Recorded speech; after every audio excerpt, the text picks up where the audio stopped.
Hey, welcome in, everybody. This is the Denver Bronco Roundup, brought to you by Rocky Mountain Sports Network, and of course, sponsored by the amazing, fantastic Morgan Trinkets. We'll talk about them more later. If you don't tune in every Tuesday and Friday, you may not know there's 4 horsemen. We're hoping to have 3. We certainly have 2. The third one very well may have just gotten taken off by a tornado for all we know. No, tornado warnings in the area, bad weather, and we'll see if the internet comes back around. But man, we have you guys, we have you gals, and we're going to put on a fantastic episode. We're going to be talking a little bit about the preseason, and to do that, I told you there's 2 of us. My name's Keith Brugman. I got the one, the only, Albert Mile High Dutchie. Man, it's been a long time since I've seen your face, Albert. Yeah, it's been at least 7 days that I've been here. So, during the rest of the evenings, I'm working. So, fortunately, I cannot be always there. But Tuesday evenings, as long as I can stay here, I will be here. As long as you can stay here. And we got a cot here for you. We got, we'll fold out the bed for you. You're always going to stay here, Dutchie.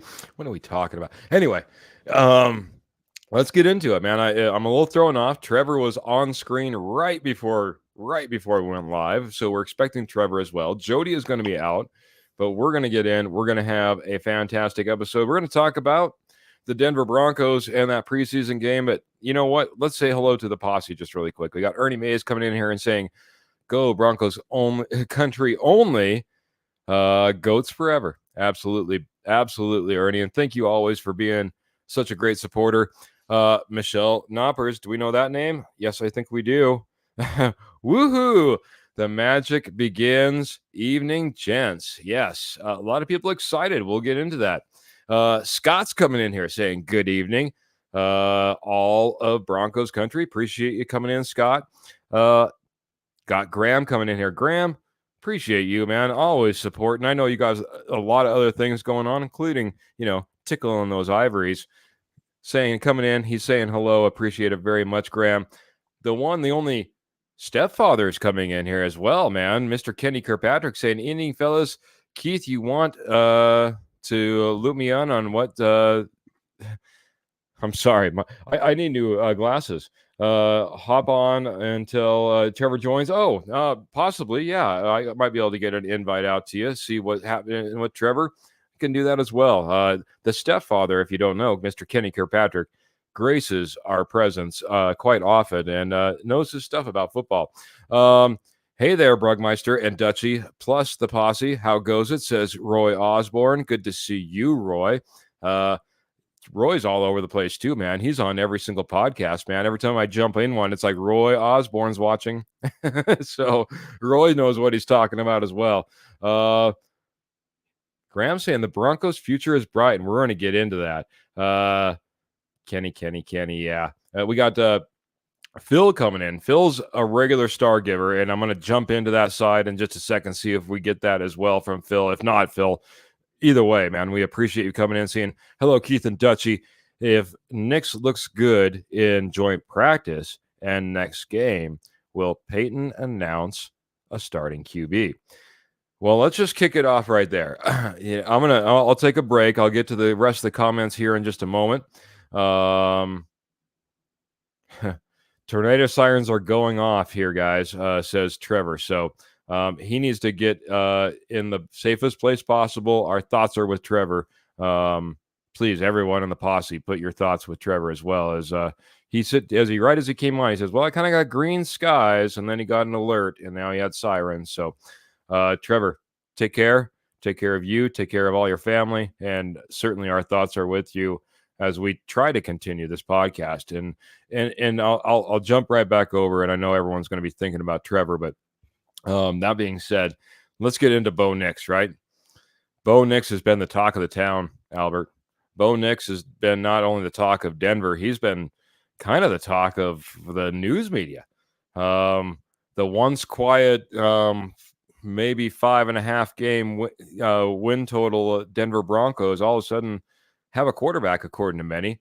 And let's get into that, man. Like I said, as Phil's saying, man, do you think we'll get to that? What do you think is the first? I'll get back to that question. I'll keep it right there on the tip of my tongue. Albert, what do you think about this excitement around Bo Nix? Simple as that. It is justified. What we saw, I was not able to watch the game because I had to work, and somehow I cannot see the entire game, but I've seen all kinds of highlights, and the highlights that I did see brings me hope. I think we have not seen a quarterback like him in the last 7 years. Even with Russell Wilson, I think he already surpasses Russell Wilson. He is better focused. When he scrambles, his eyes are on the field and not, oh, where do I need to go? No, his eyes were on the field. If I can pass it, I will pass it. And other than that, even with the orchestrated run for himself, he still was looking in the field. If he could have passed it, he might have passed it. It is very, very promising. It looked really good. And then for his first debut, I think he did really good. Yeah. It was funny. We did a quick post-game show, me and Trevor. We jumped on for like 30 minutes, right? I was excited. I was telling everybody, this is what I've been telling you. There's reason to be excited. We've been beaten down so long. Bo Nix is a promising prospect. I think that we need to be more excited than that 5.5 games that Vegas is saying we're going to win. All the different things, right? I came on after that performance, and you're talking about 4 drives that ended up in points, 2 touchdowns. Sorry. It's all right. 2 touchdowns, 2 field goals when Bo Nix was on the field. And, I came on here. I was pretty raving. I'll be honest. Trevor had a little bit more trepidation. I went back, and for the first time, I've subscribed to where I can watch the all 22 film. And as excited as we should be, and I think you made a fantastic point, Albert, in the fact that you said, I think we have the best quarterback we've had in 7 years. I think that still very well could be true, but it was far from perfect. There is plenty for Bo Nix to still improve upon. And much like Oregon, his stats, I think, will not always show, where his struggles are at. He was a 74% completion percentage at Oregon. You know what I mean? That doesn't sound like a guy who ever struggles. He should have walked away with a national championship, easily. He didn't, but it's stats can lie a little bit. You know what I mean? And he's got some things to work on. Now, does that mean he's not the best quarterback on this roster? No, I think he's the best quarterback on this roster. Is he the best quarterback, like you said, at least prospect that we've seen in 7 years? Absolutely. We tried to relive some hope in a Teddy Bridgewater or a Joe Flacco, but, maybe that's a hope you get a spark, you know what I mean? And at best, right? So as far as a prospect is concerned, best prospect that we've seen. So I'm going to get an invitation over to Kenny here real quick, see if I can get that as well, see if I can bring him on here. But I know that you didn't get to see a lot other than highlights, but I know that you were also a guy who was on here saying he also needed to earn this position. So let's get back to Phil's question. Now that you've seen highlights, I've seen game film, what are your thoughts on once we get, if he looks good in this joint practice and then he looks good in the next game, he'll be, again, he'll be playing second to Stidham, or I'm sorry, he'll be playing first. Stidham will be playing second to him. So he got the start in this next game. If he looks good in both of those, is it just time to announce Bo Nix as a starter? And definitely. We already could see he was more poised than Stidham, even in his first NFL career game, even although it is a preseason game. But I thought he was more poised than Stidham. He had 1, 2, 3, 4, 5 reads in the pocket. You could see that left, right, left, but you didn't see that with Stidham. Stidham had maybe 2 reads, and then it was done. And there was not as much excitement from Stidham coming than with Bo Nix. Is it maybe because he is a new player? He's brand new. But yeah, from what I saw, I really liked the videos from Bo Nix much better than Stidham. Yeah, it is more meaningful, more purposeful from what I see from Bo Nix. Yeah, he got a lot more time. He got a lot more drives than Stidham did, even though Stidham was the starter in this last game. He only really got 2 series and 12 snaps. Had P. Ryan fumbling the ball or not securing the ball, and the turnover is what ended his stint. I didn't think he was doing bad, but in retrospect, even watching the tape on him, he was playing it safe. He was playing it easy. There was nothing to be excited about necessarily. If you're competing for that job and you're the veteran, I understand wanting to play it safe a little bit, but you're also competing. You better go out there and show off a little bit too. And he certainly, I wouldn't say he did that in any aspect or any way. So, Stidham is what Stidham was. And by the time Zach Wilson came around, I honestly, you could have taken the 4 off of him and put a 3 on him and said he was Russell Wilson. His eyes that weren't downfield, his footwork in the pocket, he's not getting through his reads. He's holding the ball too long. He's scrambling around. He looked like Russell Wilson did in this offense last year. I'm not saying that, again, that Zach Wilson is bad or Russell Wilson is bad, but, you don't put round pegs in square holes. You know what I mean? And that just might be the situation that we have here. That being said, getting back to what Phil was asking, and Phil did drop stars, and I also want to say that Clayton dropped some stars too. I'll say hey to Clayton here in a second as well. But Phil, I absolutely, if he looks good in this joint practice against the Green Bay Packers, and then looks good in the next game when he gets the start, absolutely, he's already in the catbird seat right now. Somebody else has to knock him off the top right now. Like I said, still has tons to work on. That's the thing that surprises me, Albert, is that I don't know, maybe more people don't study film than what I thought. I think a lot of people watch the game, and when you watch it at the game at real time and only at one angle, it can be super, super deceiving. I'm surprised that the whole national media is already holding up and praising Bo Nix and, already announcing him as the starter. Are you surprised? Are you surprised that the national media, who really all offseason have an absolutely down on the Denver Broncos, all of a sudden are jumping on board Bo Nix? Do you think his performance warrants that? I mean, because I just don't see it. I mean, I watched a little bit more tape, but are you surprised though? No, yes, I am surprised because they thought it was a really bad choice for the Broncos to get Bo Nix. A lot of the media thought it was a bad choice. The Broncos would be really bad, but now they have seen a little bit of what Bo Nix can do in this offense of Sean Payton. I think they're starting to turn around. How was Patrick Mahomes in his first NFL year? How was Peyton Manning in his first NFL year? And same with John Elway. But I think Bo Nix is a step further than Elway and Manning because he looks better. He looks more poised and more calm. Mm-hmm. Is that maybe that extra year that he had in the college?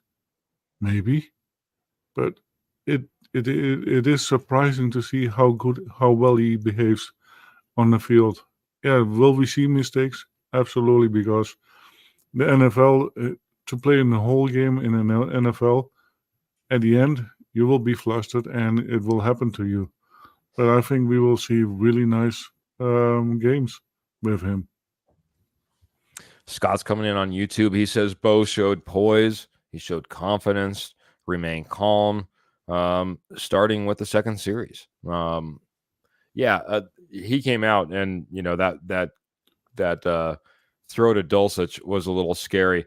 We also have Kenny coming in, and I'll let him read his own comment. Kenny, welcome in. It's the stepfather. Hey, how's it going, buddy? Hello, Miss Pearl. You're just saying hello, and good evening, Roy and fellow posse members. I'm happy to be here, but not on these circumstances. Yeah. Trevor, stay safe out there.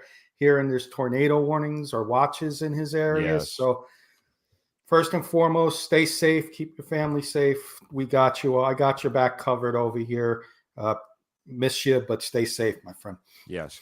Along those lines, even if it's in the private side of things, messenger or anything, Trevor, just let us know you're doing okay when you get a moment. If you happen to be still connected and watching this broadcast that just got better with Kenny Kirkpatrick, the stepfather, we already had the only Albert the Giants banner. I took it down a little bit for you guys. Oh, you didn't need to do that, man. It's all right. We have fandoms, but what I like is you always have knowledge as well, man, all the way across the board. So I'm excited to have you here as well, kind of stepping in these unforeseen circumstances. But I'm going to hit the posse just really quick. I'm going to hit Graham. He says, I gotta get my hands on the all 22. Yeah, it's a great way to go if you happen to have that ability to go out there and purchase that. So my good friend, I missed him on the last broadcast, so I needed to say hello to him. I saw him in there. What's up? Go Broncos, says Mr. Jeremy Dressler. Appreciate you coming in here, Jeremy.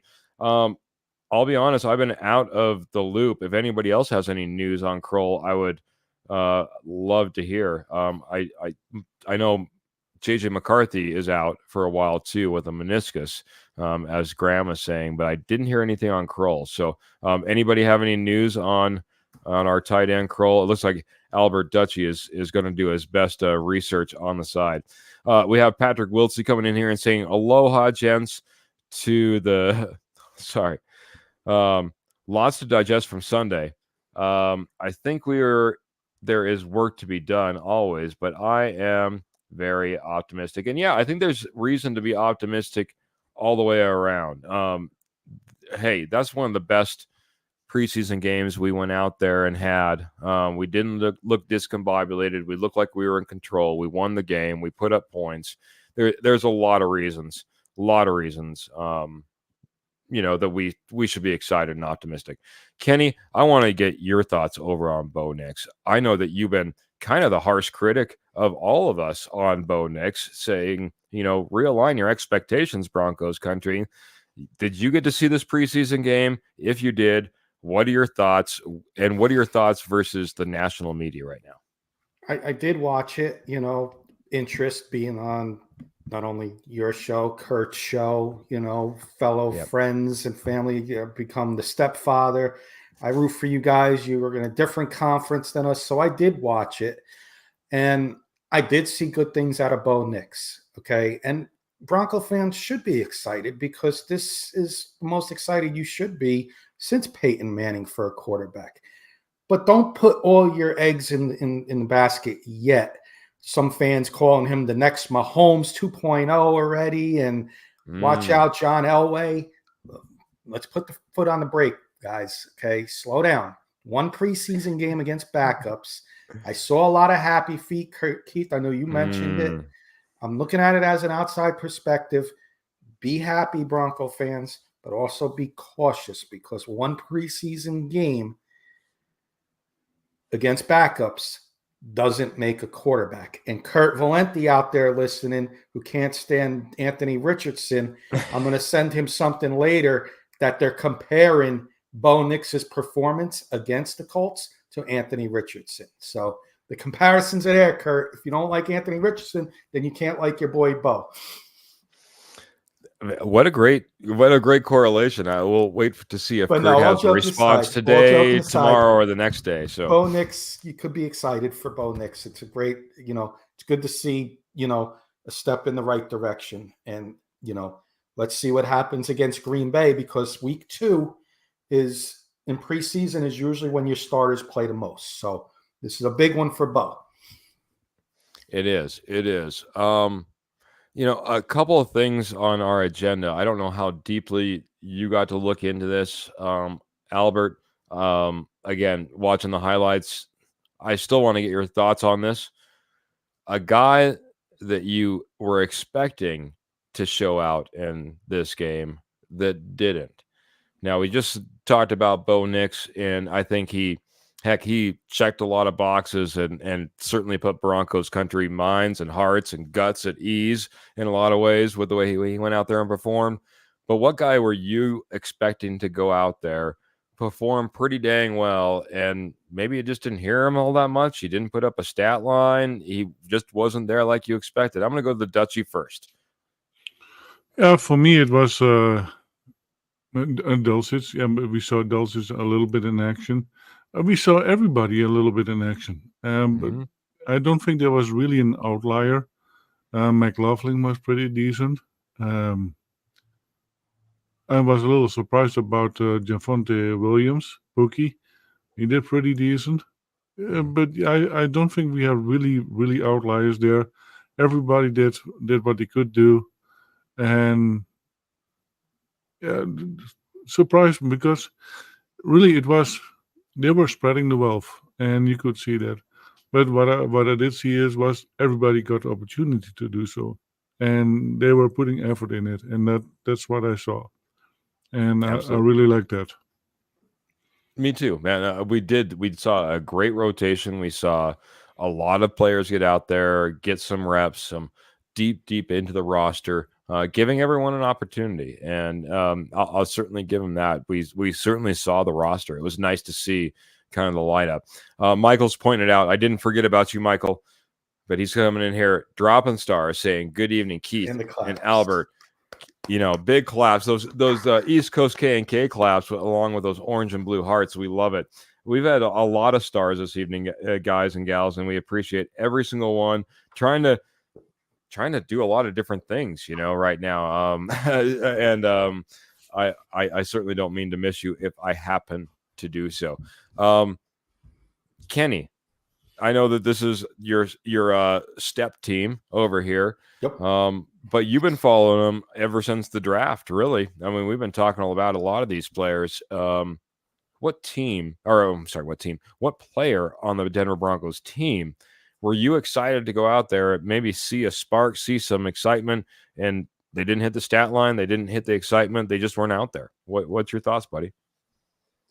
We all played blackjack, right? You get that 11 against a 5 or a 6. You double down. I'm double downing with Dutchie. Greg Dulcich did not.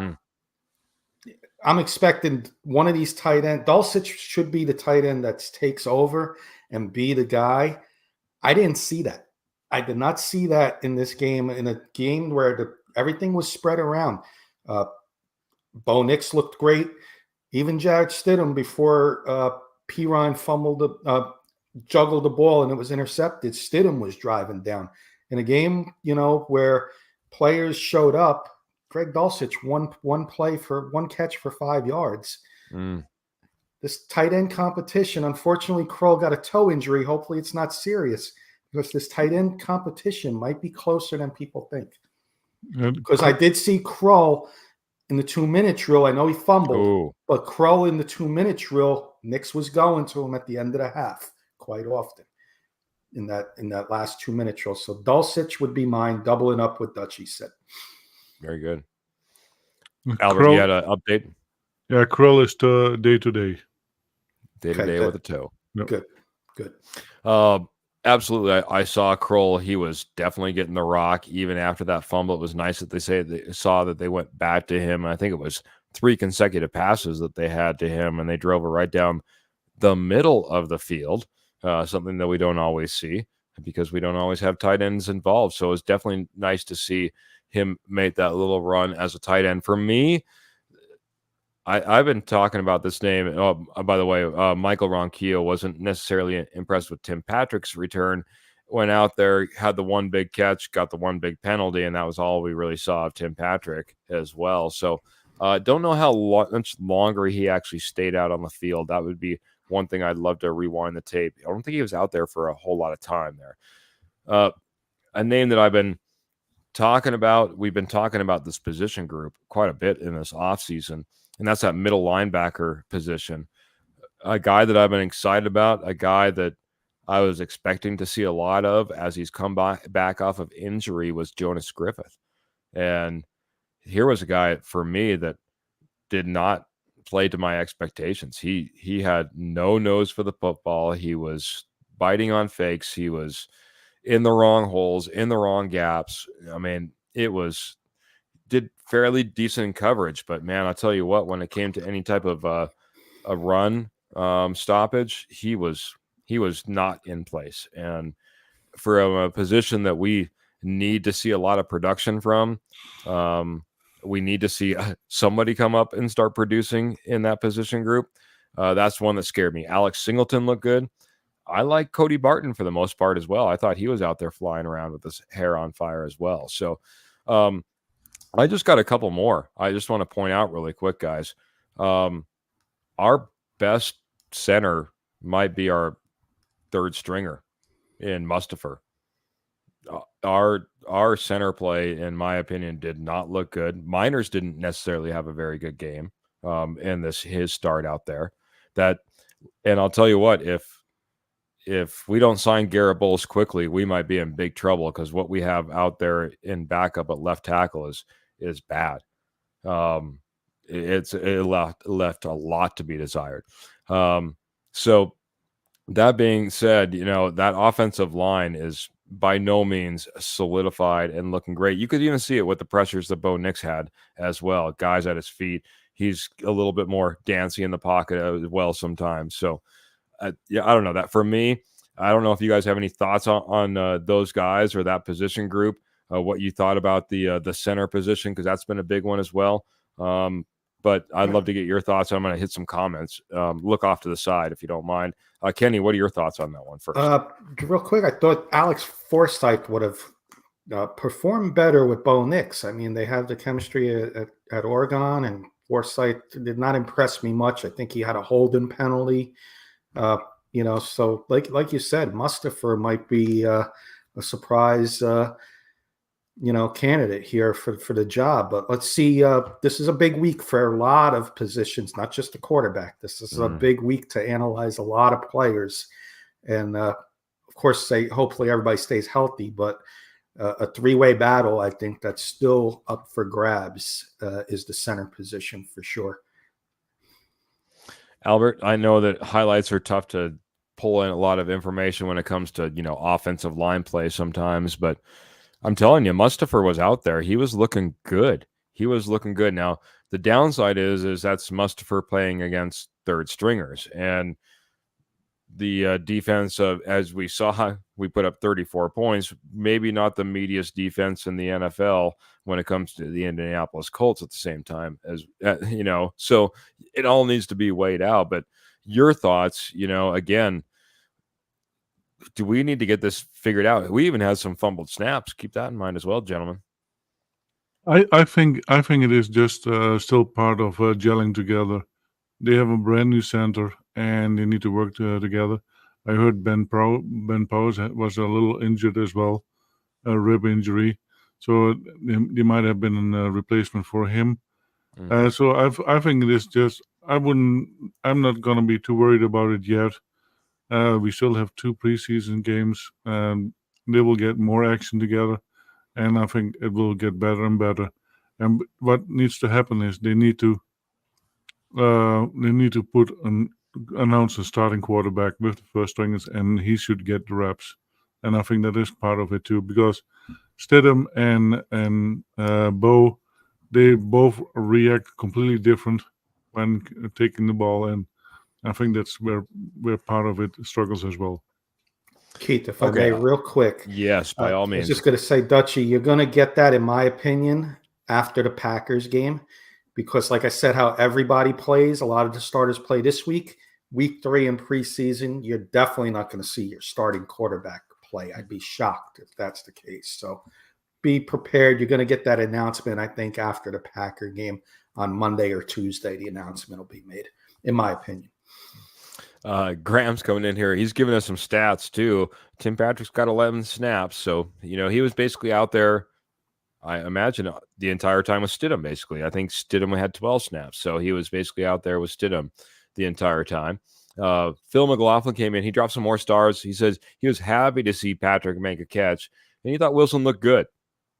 Well, they have to differ on the Wilson, but I was absolutely happy to see Tim Patrick go out there, make a catch, be making cuts, come up with enthusiasm, and, get those 11 snaps that he did and get off the field healthy. That's probably the biggest thing that I'm excited about when it comes to Tim Patrick. It was VJ. We all know what this is about. Pearl says, I felt like the D was in trouble, period. Was it misdirection or miscommunication? I'm going to throw this over to Albert just because you get first crack at it. I'll give you some, like I said, you saw some highlights here and there. So I don't know what you saw of the defense. What did you think about the Broncos putting up 30 points, and what does that mean? Was it misdirection, miscommunication? Was it VJ, as Phil says? And Pearl's probably agreeing. I think what part of it is most of the defense has been replaced.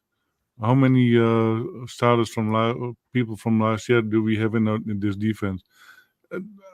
Like I said, I'm not going to worry too much about it. It was the first preseason game. They need to get seasoned a little bit more. The second game will tell us a little bit more because they have a little bit more experience now under the belt after a game. So I'm not worried yet. Kenny, you watched the game. Give me your thoughts, man. It seemed like it was an odd, like they got to 30 points, but they were at 30 points. This Broncos defense didn't seem like it was really breaking.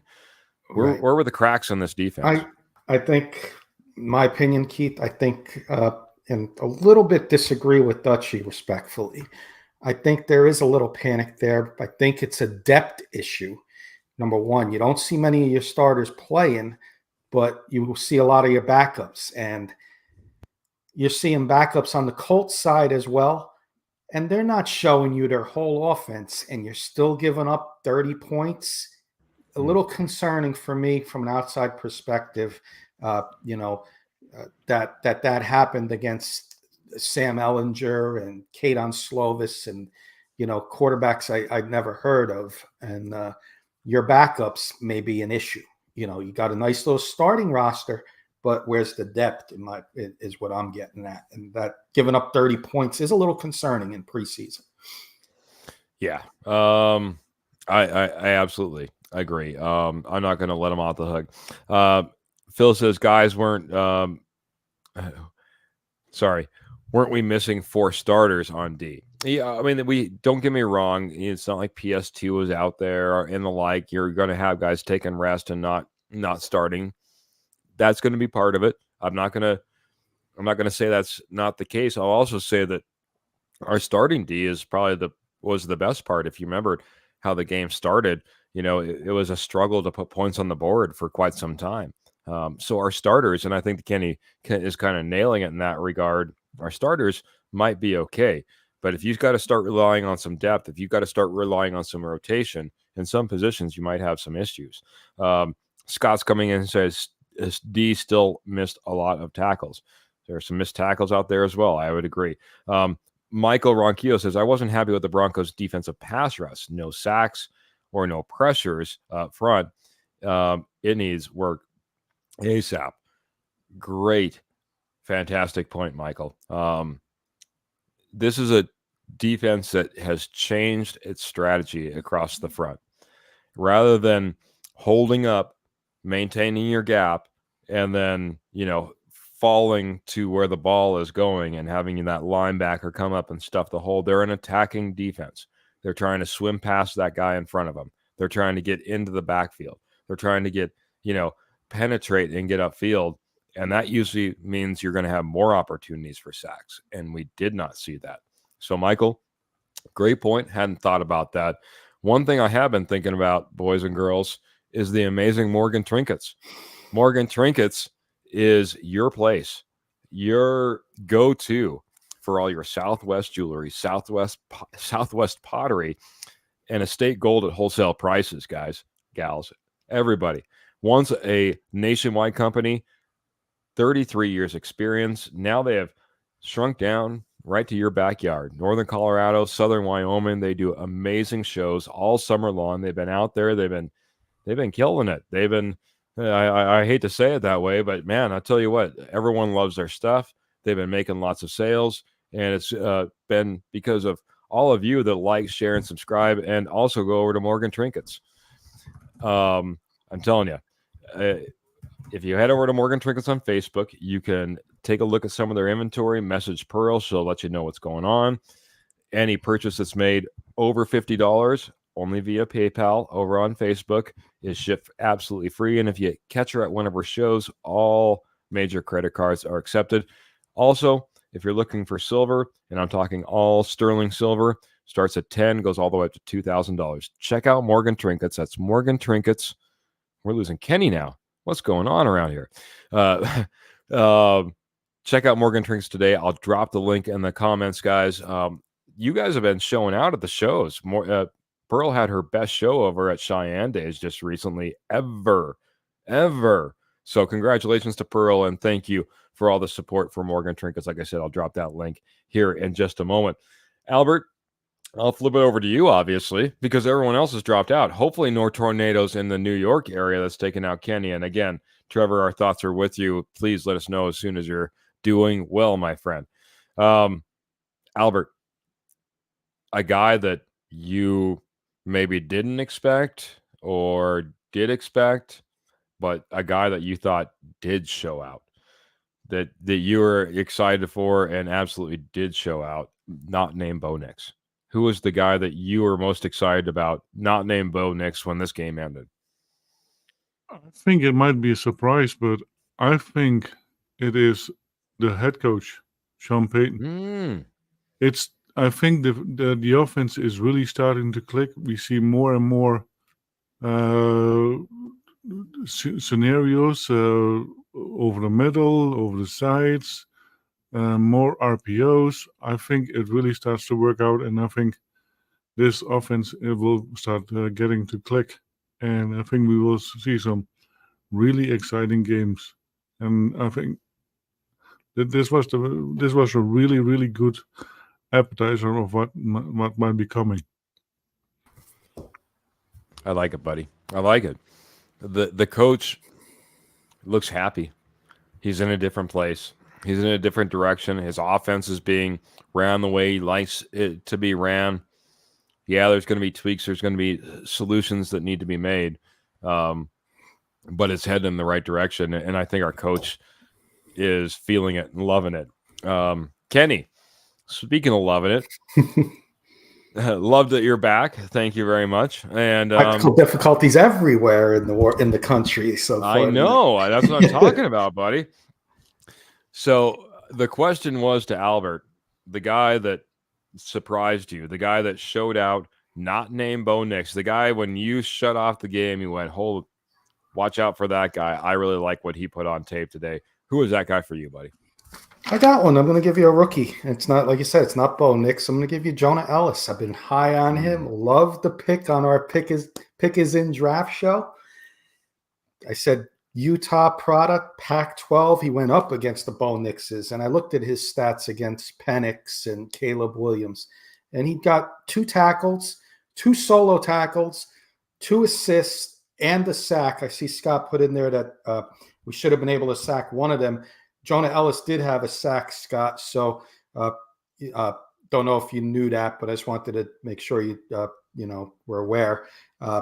Jonah Ellis would be mine. I think you got something here, and where we were just talking about depth, I think he can eventually maybe even give Browning and Cooper a scare on the one side of the ball there, for some playing time. And I think you got something in this Jonah Ellis kid.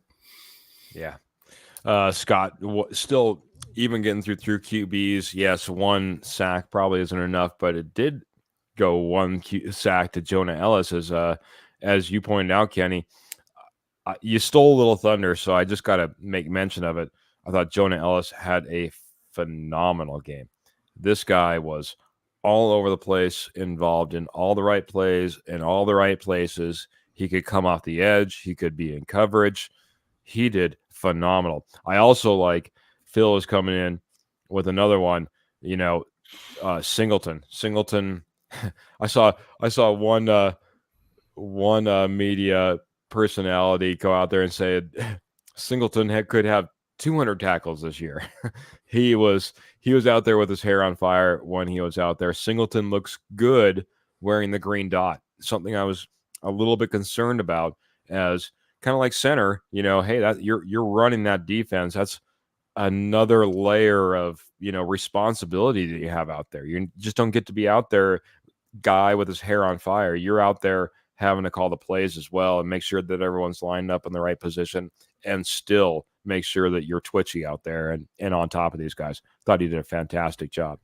Man, you guys, I was just going to say one more thing, if you don't mind. I'm sorry. Yes, go right ahead. Jonah Ellis, in college, he played against NFL talent, in Pac-12 on Utah. He played against Caleb Williams, Michael Penix, Bo Nix, Cam Ward, Shador Sanders, and had 12.5 sacks last year in that Pac-12 quarterback-heavy league.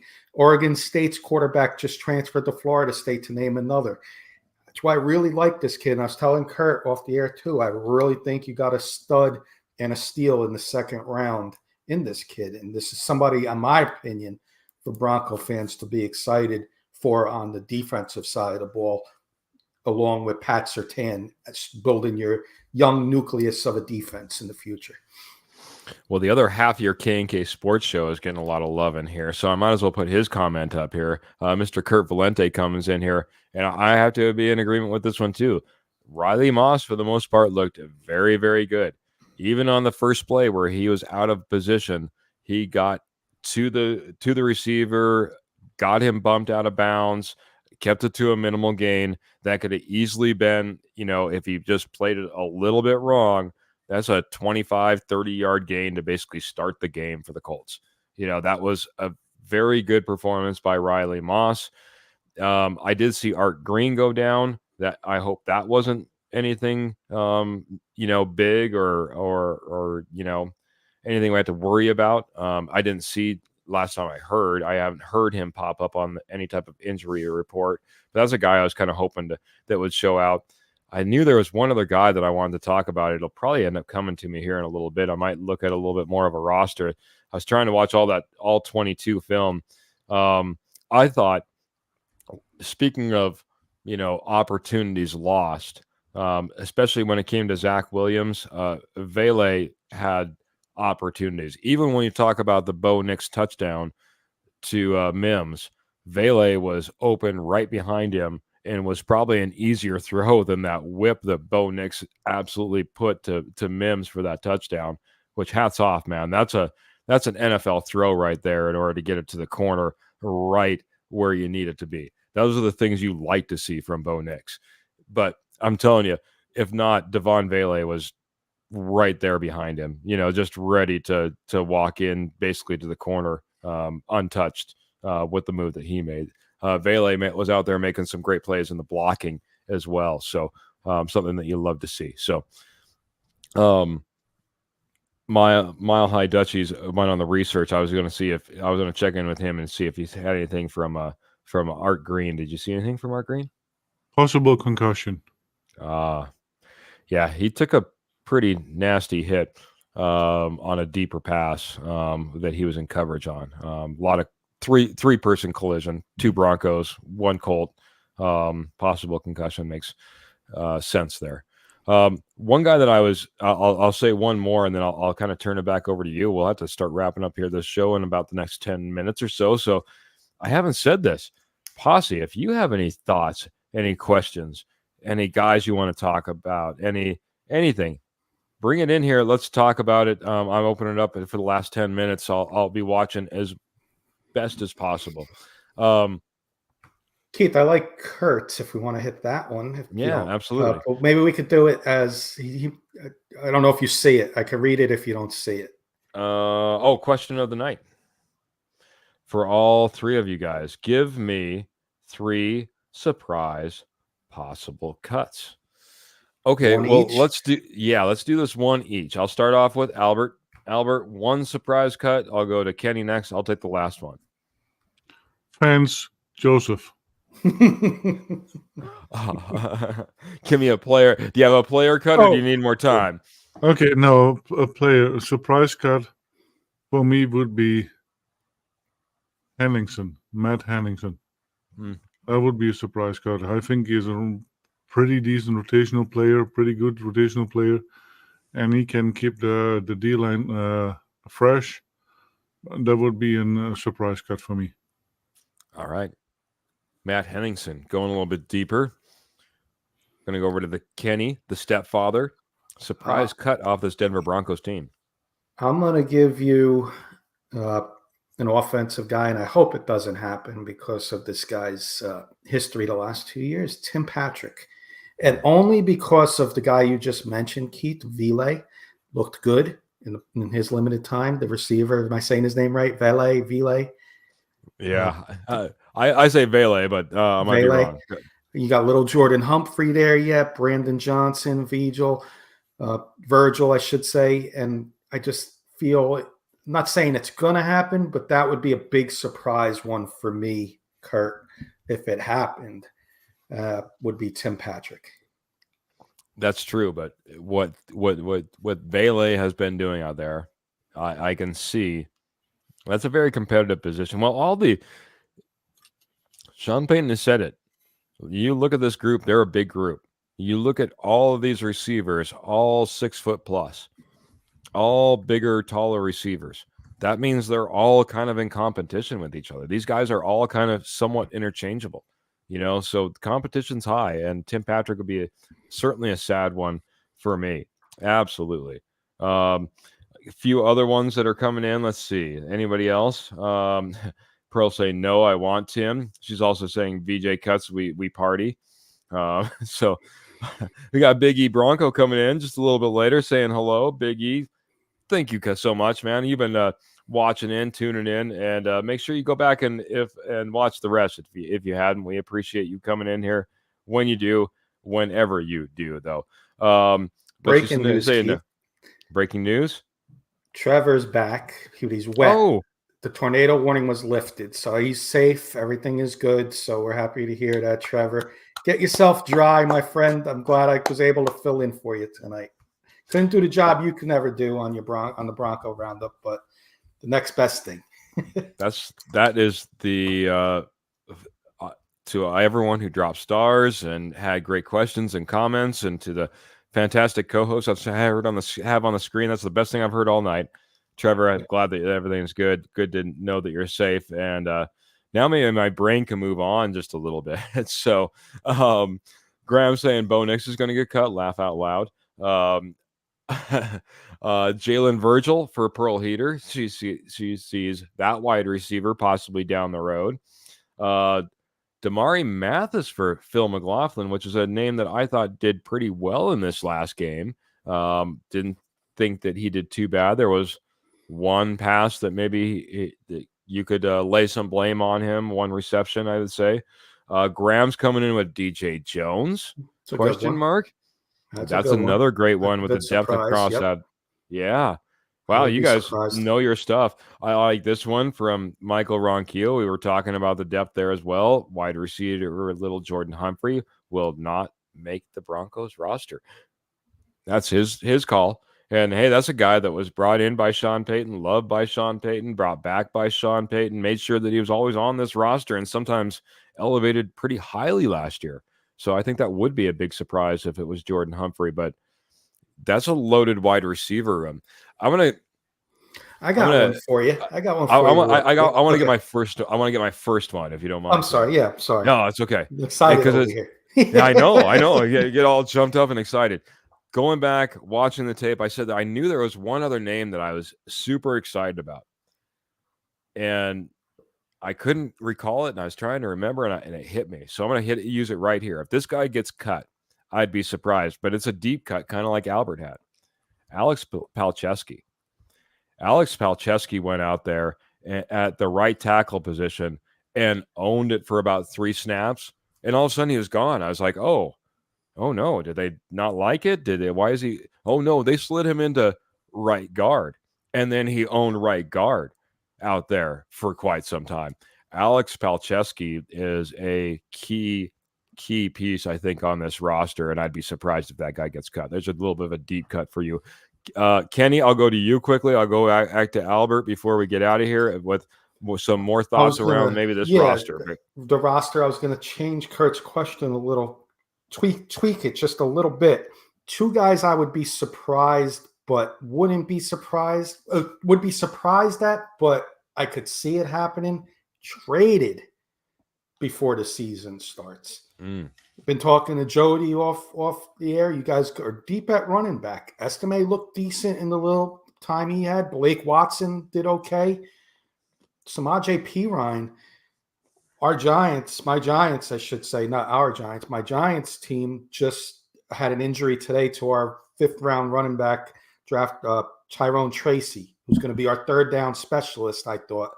Not as serious as people as anticipated. He was taken off with an air cast, but it looks like he's going to miss a few weeks. Samaje Perine could be a trade candidate, and I'd be calling the Giants if I'm the Giants, I'm calling the Broncos to see if he's available. Because Samaje Perine would be a nice little pickup for the Giants, who are a little weak in the running back room, in my opinion. And Greg Dulcich better step up, because Kroll and Troutman are there. And if Kroll keeps getting the volume that he got in this first week, Kroll's going to take over that starting job before long, and Dulcich could be a surprise trade candidate, in my opinion, too. So those 2 guys, to tweak Kurt's question around a little bit, would be surprises for me, but I could see it happening. Yeah, I could see that too.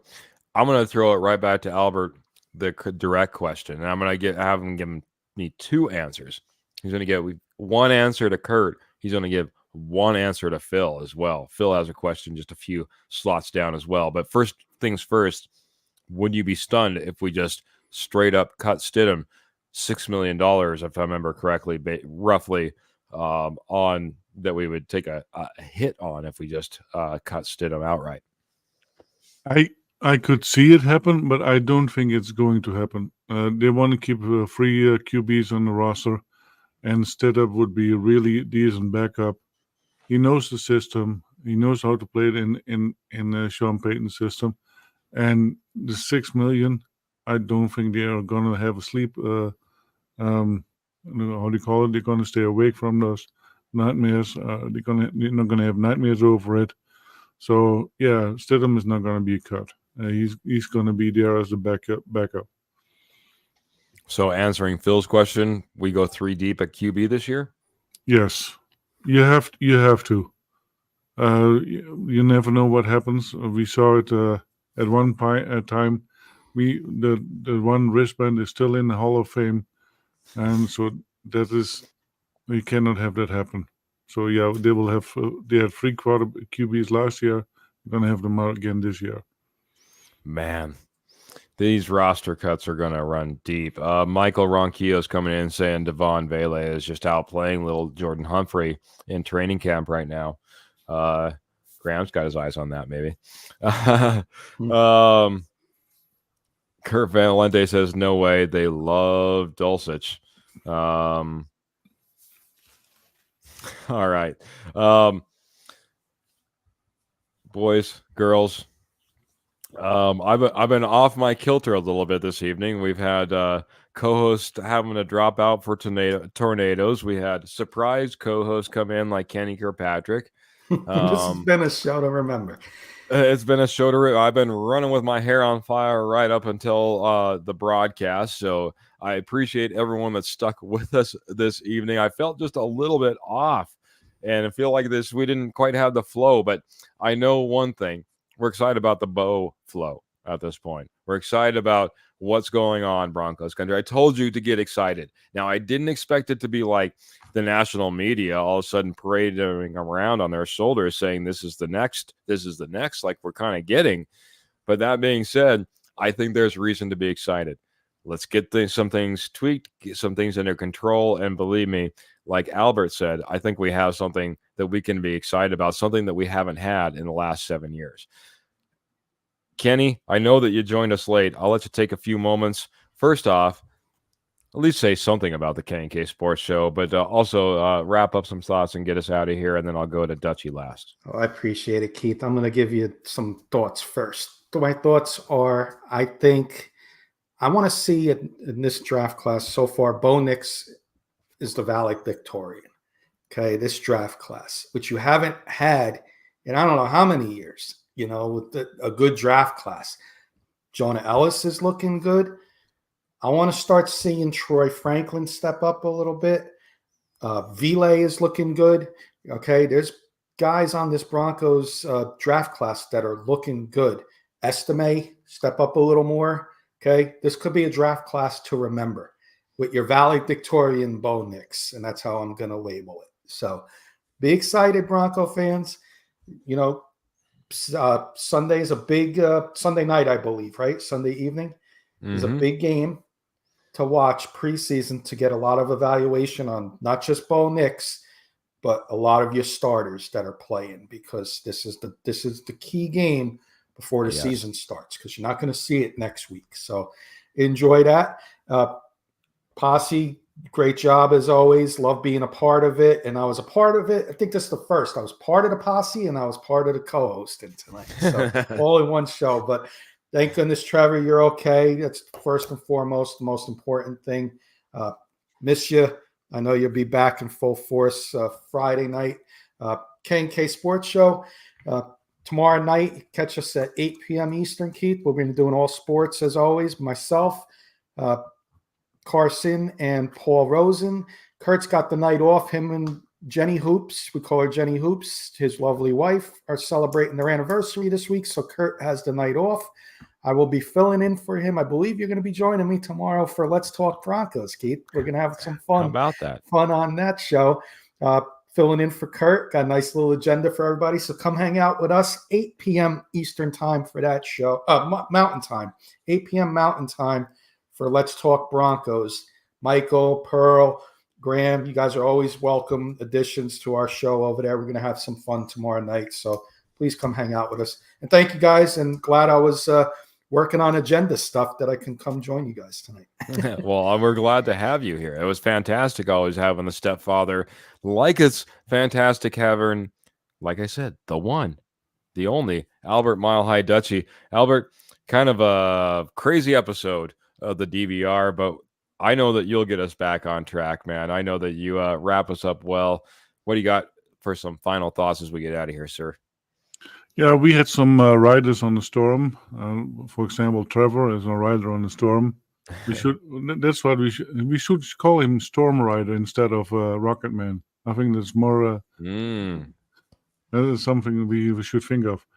Yeah, I think with the preseason game that we saw, I think there are two winners in that game, and there's Bo Nix and Sean Payton. I think those are the two big winners because it's starting to click, and I think the fans will be big winners at the end of the season because we will see some exciting offense this year, what we have not seen in the last 5-6 years. And we always have winners here on the podcast because we are the winners, Keith. We are the winners because we have such an elite posse. and we cannot thank them enough for being such great listeners and participants. And I want to thank Ernie, my lovely wife, Michelle, Scott, Graham, Kenny from the K&K show, Who? Roy, Phil, Clayton, Jeremy, Pearl, Patrick, Michael R., Ron Keogh, because sometimes we have another Michael in here as well. And then we have the other half of the K&K show, Kurt as well. Jody was in here, and Becky Bronco. Guys, thank you, because we are the winners with such a posse. Thank you, thank you, thank you. Yeah, we are lucky. I started this podcast. Didn't know if I'd have somebody as amazing as Jody to first initially join me. Certainly not Albert. Got in great with the K&K guys. And what about the posse? What can't I say about the posse, man? From the first person who ever made a comment to the last person making one tonight, and all the follows, all the shares, all the subscribes that you guys have done, all the love and support that you show the show, man, it's just it's heartfelt. And look at you guys, looking out for Trevor, making sure that he's doing well. The love is true, and we appreciate you all so very much. So if you don't know, if you happen to be new, if you want to share this and someone else is listening who's new to this, well, where this is the Denver Bronco Roundup podcast, we go live every Tuesday, every Friday at 7:15 p.m. Mountain Standard Time. You can always catch us. We do have a website. We do have a YouTube page. We do have an X page. I mean, literally, just go out there on social media, find us, love us, like us, share us, subscribe us. We appreciate you all so much. Also, if you've never been here, there's only one way to end a Denver Bronco Roundup podcast, at least when I'm on the show. That's by saying, make sure you keep your boots in the stirrups, keep your guns in the holsters, and of course, as always, keep the Broncos in your heart. Good night, everyone. Have a great night. See you Friday, hopefully.